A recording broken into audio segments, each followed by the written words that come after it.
Hola, soy Andrea del Rocío Martínez Cázares y estudio la licenciatura en Pedagogía en la Universidad Británica en el grupo Primero B. En esta ocasión vengo a hablarles de la recopilación de autores y educación y pedagogía del siglo XVII y siglo XVIII. Entonces, empecemos. En el siglo XVII surge el realismo pedagógico, el cual está basado en conocimientos y contenidos y prácticas, basados en métodos de inducción e intuición, pues son la base de los saberes y nos hacen ver que el valor pedagógico que tiene las distintas disciplinas dependen de la aplicación en la práctica a la vida. Por lo tanto, en este momento vamos a hablar del realismo. Este es el que rompe con el sistema de enseñanzas que se venía dando anteriormente. Por ejemplo, tenemos el humanismo. Este se centra en saberes antiguos y con la finalidad de carácter moral y filosóficos, pues este da importancia al texto y a la cultura. Es parecido al realismo, mas sin embargo el realismo no implica el olvido del humanismo, pues se han unido alternando, llegando a coexistir. Algunas de las características importantes que tiene el realismo es que surge en la época de la ciencia. La pedagogía se construye a partir de las cosas mismas, entre otras. Por otro lado, vemos que hay varios aportes que influyeron en la psicología de la educación. Por ejemplo, el estudio de las diferencias individuales, la psicometría, la psicología evaluativa, el interés por el aprendizaje y el alfabetismo.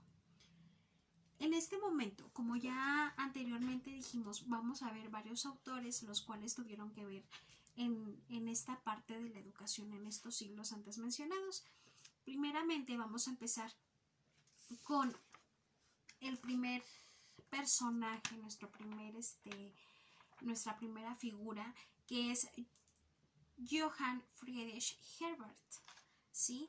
Este personaje fue filósofo, pedagogo y psicólogo.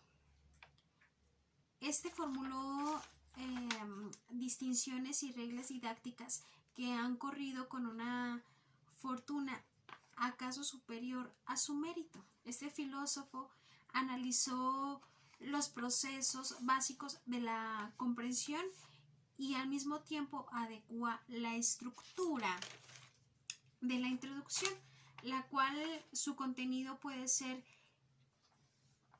expositiva, analítica y sintética.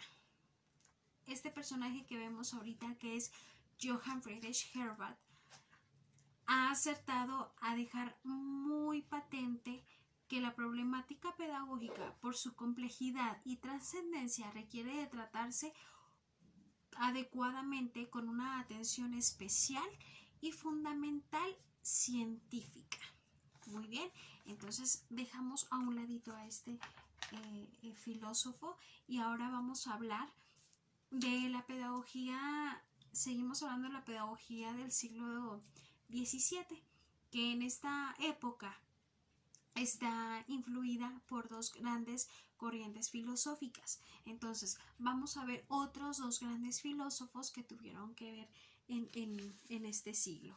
Empezamos con Francis Bacon y el idealista René Descartes, ¿sí? Entonces, bueno, empezamos con Bacon. Es célebre filósofo, político, abogado y escritor. Es considerado como el padre del empirismo filosófico y científico, ¿sí? Él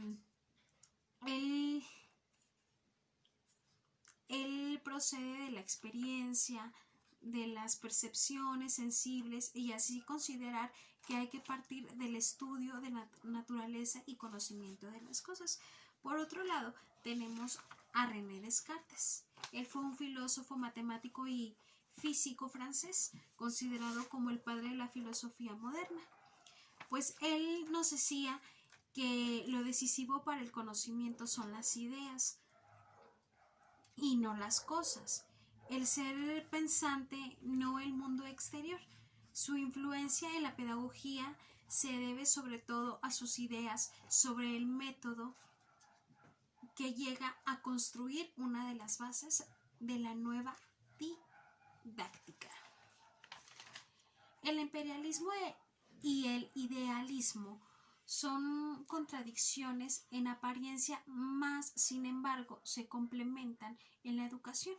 En este caso vamos a hablar sobre Juan Amos Comenius, que él era teólogo, filósofo y pedagogo. Fue quien fundó la didáctica y en parte la pedagogía moderna. Su pedagogía se basa en un conjunto de ideas religiosas e ideas realistas.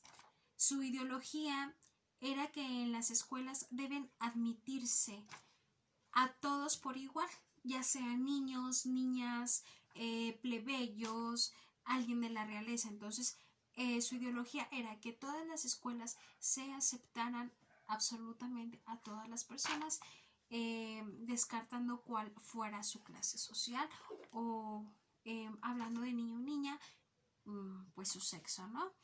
Entonces, también nos dice que aparte de admitirse a todos, era también necesario ser educados conjuntamente, o sea, todos. ¿Para qué? Para que se conocieran y no hicieran esas divisiones de clases sociales. Su idea era llegar a la armonía y a la fraternidad entre los hombres y a la superación de las diferencias políticas y religiosas. Entonces, pues la educación en sí era para él, para todos, sean sus creencias, cual sean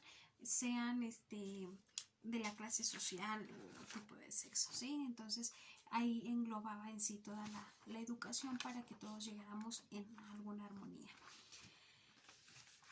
En nuestra pedagogía también encontramos a John Locke. Él fue filósofo y médico inglés, considerado como el padre del imperialismo y del liberalismo moderno. Su epistemología niega la existencia de las ideas innatas y el causalismo, ¿sí?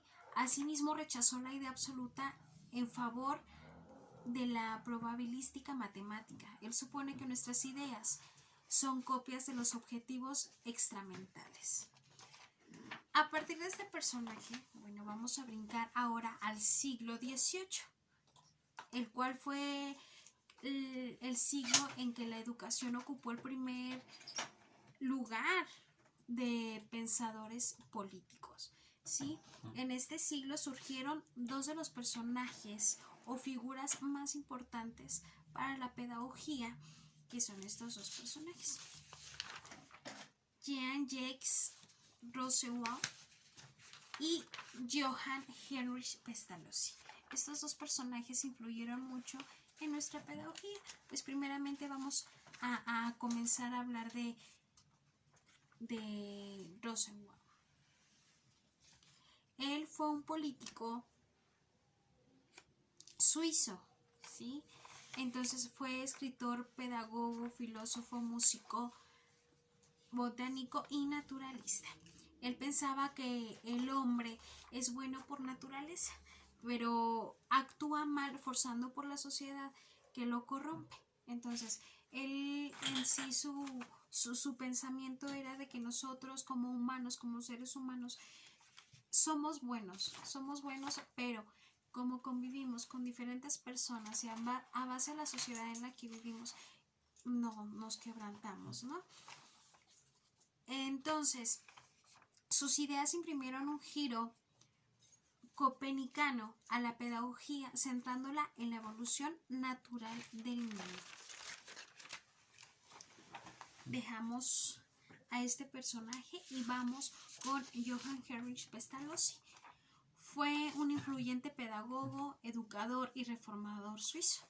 Él creyó que la solución de la pobreza y las contradicciones en la sociedad humana se debían buscar en una buena educación. los pensadores de este movimiento, los pensadores que tenemos en este movimiento no son los grandes filósofos originales como los del siglo anterior. Más bien son divulgadores que exponen ideas literarias y didácticas. Por ejemplo, tenemos a Denis Diderot, Jean Leroux de Albert y Francois Marie Arouet, que es más conocido como Voltaire, ¿sí? Entonces vamos a empezar a hablar de nuestro primer personaje, que es Denis Diderot. Él fue escritor, filósofo y enciclopedista. Este personaje consideraba que la ciencia se basaba en hechos y destacaba la función de la razón y también el ejercicio de la duda más radical. Piensa que la física experimental está avanzando mucho a costa de las matemáticas. Esto es lo que pensaba este personaje. Ahora vámonos con Jean Leroux de Albert, que él era matemático, filósofo y enciclopedista francés. Él aplicó la teoría de flujo potencial para modelar el fenómeno y concluyó que la fuerza resultante sobre el cuerpo sobre el cual fluye el aire es cero, lo cual se contradice con la observación. Fue uno de los máximos exponentes de la Ilustración. Y por otro lado tenemos también a nuestro personaje Francois Marie Arouet, o más conocido como Voltaire. Él fue escritor, historiador, filósofo y abogado francés. Defendió el poder de la razón humana y de la ciencia y promovió el respeto hacia la humanidad. Mas, sin embargo, él también fue un crítico hacia la iglesia, ¿sí? Él criticaba porque para él era una institución a la que consideraba como un símbolo de intolerancia e injusticia.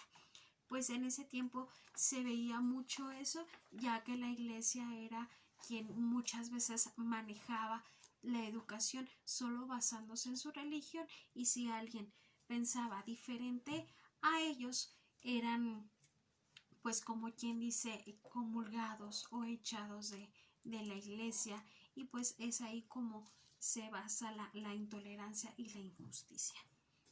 Y por último tenemos a Wolfgang Radke, educador alemán, y su principio consistía en pasar de las cosas a los nombres, de lo particular a lo general y de la lengua materna a las lenguas extranjeras. O sea, ahí ya no nada más él se enfocaba en la lengua que nosotros cuando nacemos pues siempre tenemos según a dónde vivimos. Ahora ya no nada más se enfocaba a eso, sino a algo más.